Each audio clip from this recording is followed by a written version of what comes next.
Saturday night, a masked gunman entered a youth group meeting, not in a bar as some have reported or in a nightclub, but a youth group meeting. There were 14 young people in that room.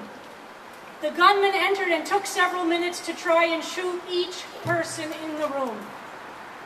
One 26-year-old Nir Katz, the counselor, was killed, and one 16-year-old girl, Liz, was killed. Most of the others were wounded. We don't know who did this or what their motivation was. We do know that we must fight for gay rights worldwide, that there must be a way to make sure through our voices and through our efforts as individuals and organizations, to make sure that hate speech, whether it's in the name of religion or family or of anything else that leads someone to hate themselves for being gay or incites others to anti-gay violence, be called what it is. Any anti-gay rhetoric in the name of God is a blaspheme on God's name. We know that the rabbis teach us that one of the paramount sins of Judaism is shvichas damim, the spilling of innocent blood, over everything else.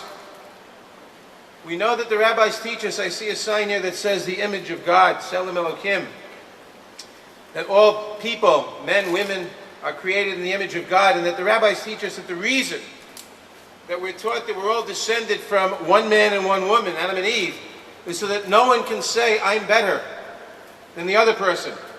I was high-born. I'm an aristocrat. I'm straight. I'm whatever. That we're all equal in the sight of God. But the hate speech that occurs, whether it indeed caused this crime or not, which we don't yet know, must be condemned without reservation.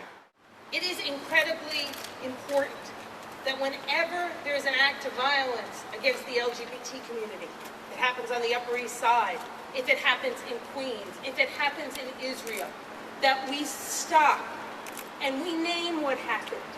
And we remember those who've been injured, or in this case, we remember those who have been tragically lost. It's even perhaps more important that we are here tonight in a show of community and solidarity, because for some of those victims who are recuperating in the hospital right now, they're not getting visits from their families. Their families didn't know they were LGBT, and they found out now and are not going to the hospital to see them. So they need to know that there are people all over the world that love and support them, that there are people all over the world that believe and know what happened to them was wrong and outrageous. And we are sending that message tonight across the world to those families and those young people in Israel. You know, think of it. All these young people were doing in Tel Aviv was going to a community center, going to a support group, looking for a home, looking for community. Isn't that what the struggle of Israel has always been about? A home and community. And we need and we stand tonight to send the message that the only way you can truly have a home and a community is if it has a place for everyone. I've been running drop-in centers for LGBT youth for 15 years, and I know what wonderful places they are.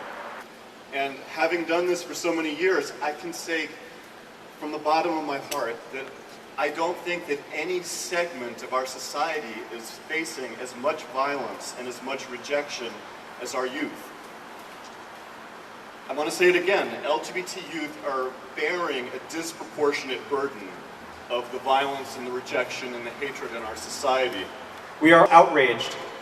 While we do not yet know the identity or motivations behind this attack, we do know that it occurred in the context of months, indeed years, of vitriolic, incendiary rhetoric directed against the LGBT community in Israel. Tragically, some of the harshest words against us were spoken by our rabbis and other spiritual leaders.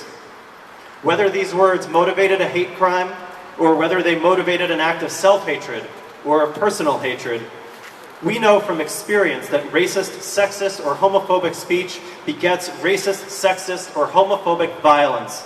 We therefore condemn not only the attack itself, but also the climate of hatred that political and religious leaders helped create.